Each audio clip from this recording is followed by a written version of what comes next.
Hello, everyone, and welcome back to the Bridgehead on 5:30 a.m. at 1:30 p.m. My name is Jonathon Van Maren, and I'm the Communications Director for the Canadian Centre for Bioethical Reform. Now, many of you have probably heard of the late atheist Peter Hitchens, a man famous for writing the atheist bestseller, God is Not Great, How Religion Poisons Everything, as well as his much renowned autobiography, Hitch 22. Now, many people on this side of the Atlantic don't realize that Christopher Hitchens' younger brother, Peter Hitchens, has acquired similar notoriety across the Atlantic in Great Britain, but for quite the opposite reason. Peter Hitchens is a traditional Christian and has written even a response to his brother's book called The Rage Against God, How Atheism Led Me to Faith. Now, Peter Hitchens has had an extraordinarily fascinating career, conforming in some ways to the old maxim, if you're not a socialist at the age of 20, you have no heart, and if you're not a conservative at the age of 40, you have no brain. As a young man, just like Christopher Hitchens, he wrote for a time for a Trotskyite newspaper and was involved in all sorts of Marxist politics. But subsequently, as a journalist, he reported on the collapse of Soviet Union from Moscow, the fall of the apartheid system from South Africa. He extensively documented the U.S. military intervention in Somalia in 1992 and wrote several beautiful undercover pieces from Iran in 2007. I first came into contact with his work, actually, because I saw YouTube videos of him debating his brother Christopher Hitchens on both the Iraq War, which Christopher was for and Peter was against, as well as the existence of God, which, of course, Peter Hitchens believes in, but Christopher Hitch does not. Since then, I've had the opportunity to read a number of his books. Peter Hitchens has written on the decline of British conservatism, called The Broken Compass. He's written on the brokenness of the legal system in his book, The Abolition of Liberty. And in my favorite book that he wrote on the decline of Great Britain as a Western nation and subsequently sort of as a microcosm, the decline of Western civilization in general, in The Abolition of Britain. He really holds nothing back in his writing style. He writes regularly for the Mail on Sunday, and James Silver of The Guardian described Peter Hitchens' writing as, quote, molten Old Testament fury shot through with visceral wit, end quote. Well, some time ago, I had the opportunity to interview him for an article that I was writing, and we talked for about 45 minutes, and we sort of ranged from topic to topic and discussed a whole number of moral issues as well as different political issues on both sides of the Atlantic. And as I was going through the interview the other day, I realized there's quite a few, interesting snippets and interesting historical analysis and moral analysis that the listeners on the Bridgehead might really enjoy listening to. So, without further ado, I'd like to present to you a few snippets of my interview with Peter Hitchens. Well, it is undoubtedly true that the knowledge of what an abortion genuinely involves is, particularly pictorially, is one of the very, very few things which you could almost totally truthfully say was censored, particularly from mainstream television. People simply don't know. Right. That sort of plays into one of the questions I was going to ask you, because it's a discussion that's happening on this side of the ocean quite a bit, as a lot of books are coming out examining Generation Y and how people receive information, and we're trying to have rational debates about things like same-sex marriage, abortion, to a certain degree promiscuity, as people are realizing that the report card has come in and that regardless of what they think the sexual revolution meant, this isn't working very well. But do you think that in an increasingly anti-intellectual age where people are generally fed on a diet of film and television and don't read very much, that it's possible to have a rational, non-emotional debate with a public that's increasingly not aware of what those things mean? It's increasingly difficult because people are taught almost universally what to think. And those classes of society who were previously taught how to think no longer are. So you actually get people who might be thought to rank as intellectuals or important thinkers who don't actually think and who are as inaccessible to logic as any ad mass victim. So it's the ability to think is increasingly rare. Mm-hmm. Among groups of people where it used to be quite common, and it's very difficult to have a serious debate about anything in the modern West. Yeah, there's been a number of secular academics who have produced books that characterize Generation Y, the current generation, which would be my generation, as self-involved, narcissistic, unintellectual, and even rather lazy. Do you agree with that sort of broad sweeping analysis? And if so, what do you think the future of Western civilization is with that sort of in mind? Well, I don't know. I think it would be very difficult for me without doing quite a lot of research to come to that conclusion about an entire generation. Always assuming that one could agree on what a generation was in the first place, which right. sort of vague. What good would it do? I know that there are exceptions. I know there are exceptions because they get in touch with me. So no, I'd rather not get involved in that sort of game. I'm very pessimistic, or that's what people call me. I just say I'm realistic. I think that the outlook for Christian civilization is currently rather bleak, and I think anybody who thinks otherwise is deluding himself. So, but on the other hand, say not the struggle nor to avail it. If hopes were dupes, fears may be liars. You simply don't know what's going to happen next. It's possible that a great revulsion against the secularism and the century of the self is coming. I mean, when you see how badly it's affected and young, who are particularly the victims of mass divorce and its twin brother, the turn away from marriage, who simply know that they've been deprived of that priceless gift of a stable upbringing with two married parents.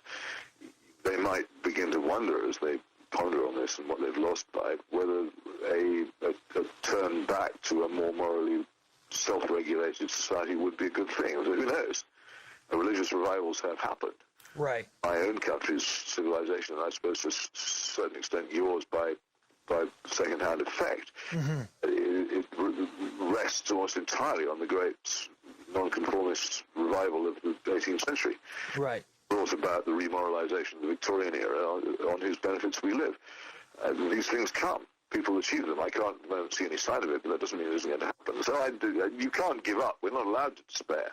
Correct. But there's plenty of, but the realist has to say things aren't looking good at the moment. So you do say that barring another Whitfield and another Wesley and moralist politicians like a Wilberforce, it does look bleak. Like you think it does, but who knows? But they may even now be among us. Right. And we haven't noticed. Right, from a things always the true historian living in actual time is always trying to penetrate the disguises in which history advances itself. Things don't look at the time you experience the way they'll look in the history book. We may be missing something important. I don't know. Right, like we are. We may be. You can't rule it out. Because from a political perspective, which we have heard nothing. Exactly. I couldn't agree more, actually. And from a political perspective, in your country and in mine right now, we both have so-called conservative governments who stand for virtually nothing conservative, certainly nothing conservative in the area of social issues. Do you think that... It's curious, isn't it, what's happened to political conservatism? But it's largely because of what was actually a great virtue of it, which is this fact that it had always been a disposition and not a dogma. That works as long as your opponents are not dogmatic.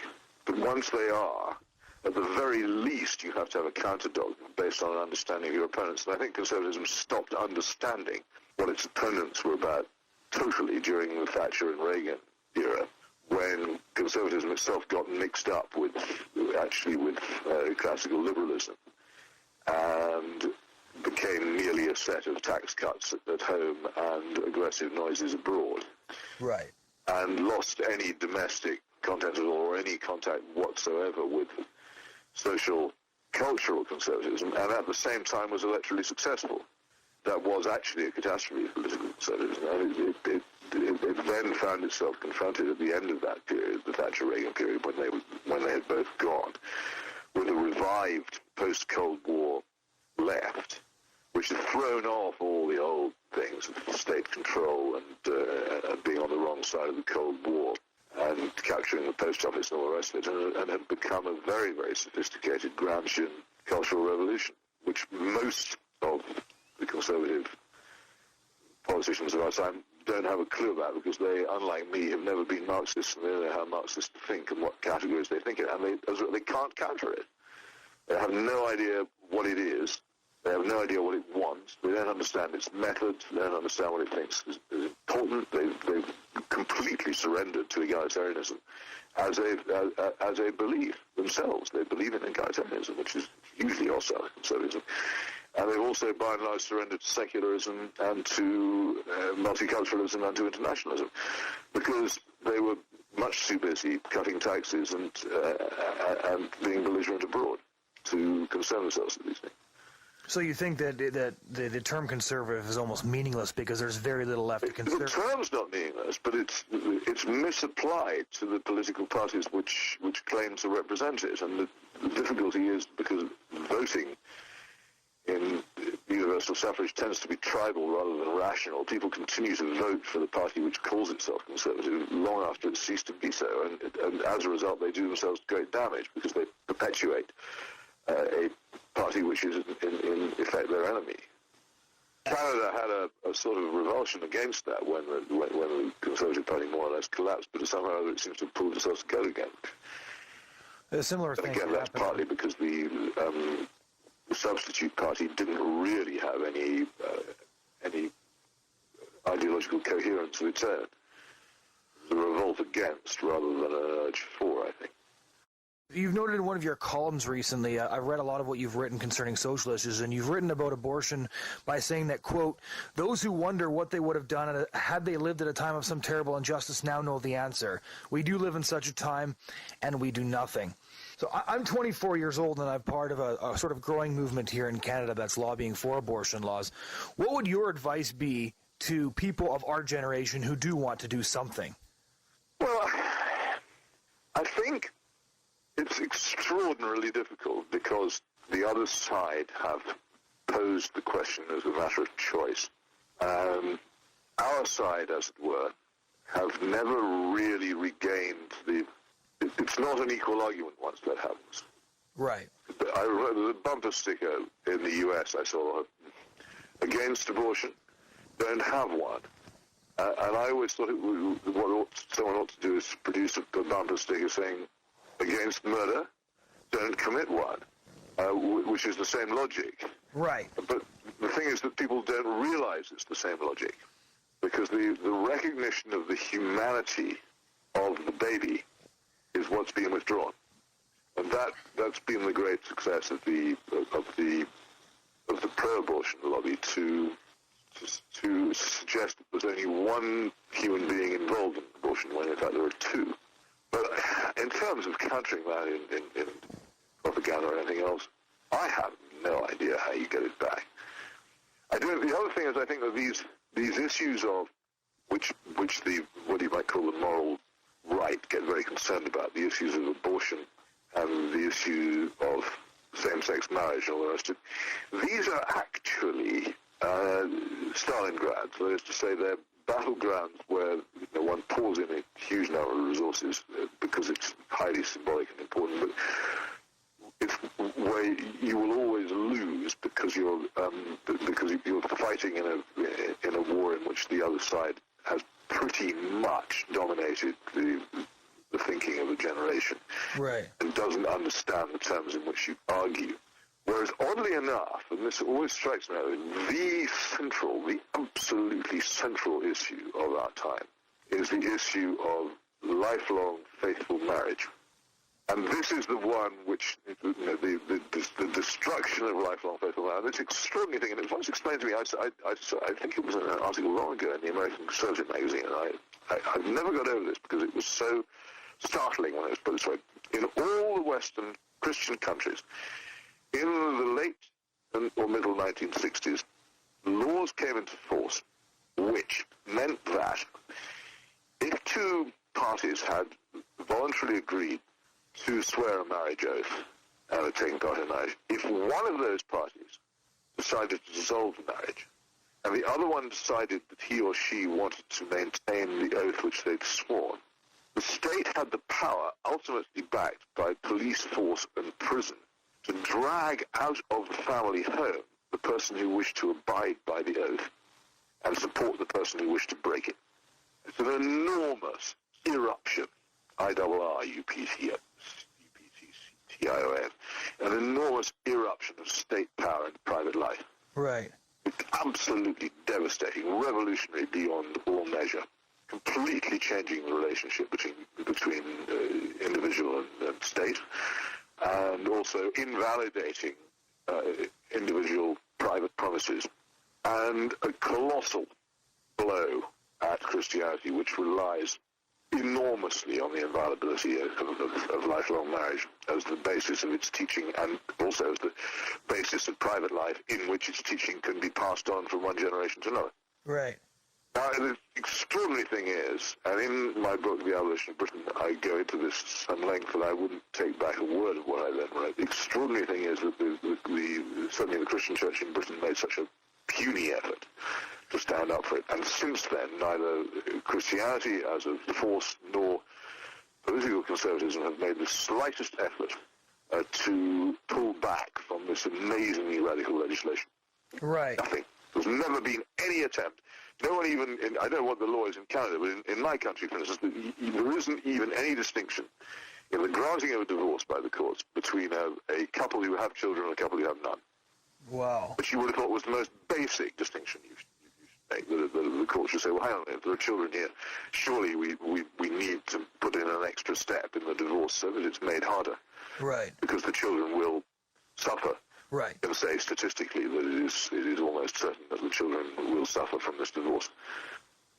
And sort of one final question along those lines is that I don't know if you sort of follow some of the of the secular academics, but Richard Dawkins said last week that a human fetus was no more valuable than a pig, and even what's no more valuable than a pig? That a human fetus was no more valuable than a pig. I haven't seen that. Where did he say that? He sent it out on his Twitter account and ended up engaging in a large debate about it. This was early last week, and then it ended up making the newspapers because of what he said is a belief held by many, but the inflammatory way in which he worded it, of course. But Dawkins, well, yeah. And no, like even your late brother Christopher, as atheist he was still cognitively pro-life, but the main majority of the atheist movement seems to be very, very pro-choice. Do you think there's sort of an inextricable link between atheism and eugenics that's impossible to circumvent? It's not inextricable. Some people are atheists out of what they regard as a principle, and they simply feel that they can't.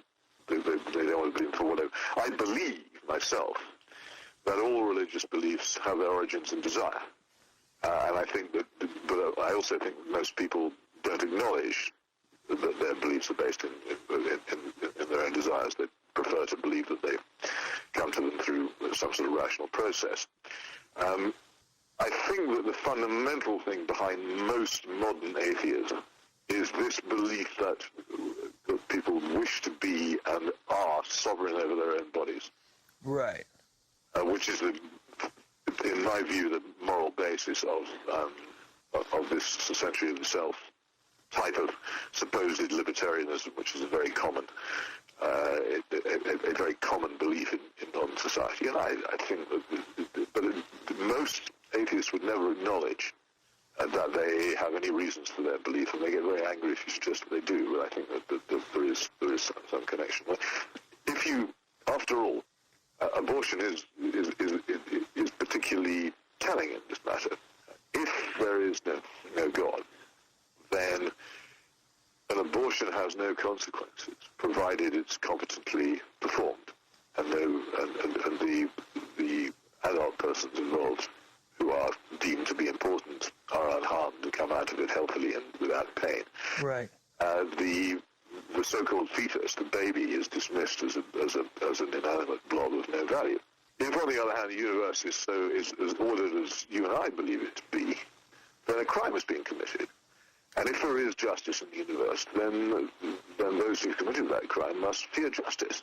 So wouldn't you desire very strongly that there would be a universe without justice, without God, without eternity, so that your action would not have any such consequences? I think that there's an awful lot of that behind the current fashion for atheism. And also I think abortion is much beloved by revolutionaries, because revolutionaries always like to get the mob to dip their hand in blood and to commit some sort of crime of their own. The French revolutionaries, when they stormed the Tuileries, the Swiss guards were all butchered, and once they'd got the mob that deep in, they knew that that they would have them always behind them because they've taken part in the crime. Right. Caution is important because once you've done it, it's an irrevocable act of bloodstained violence, which ever afterwards places you over on that side, unless you're prepared to accept divine grace. Right. And ask for forgiveness for it. Which, right. Is a concept beyond most people these days anyway. Well, that, ladies and gentlemen, was the British columnist, author, and commentator Peter Hitchens. I hope you all enjoyed this week's show, and we hope you'll tune in again next week on Thursday at 1:30 p.m. on 5:30 a.m. Have a great weekend.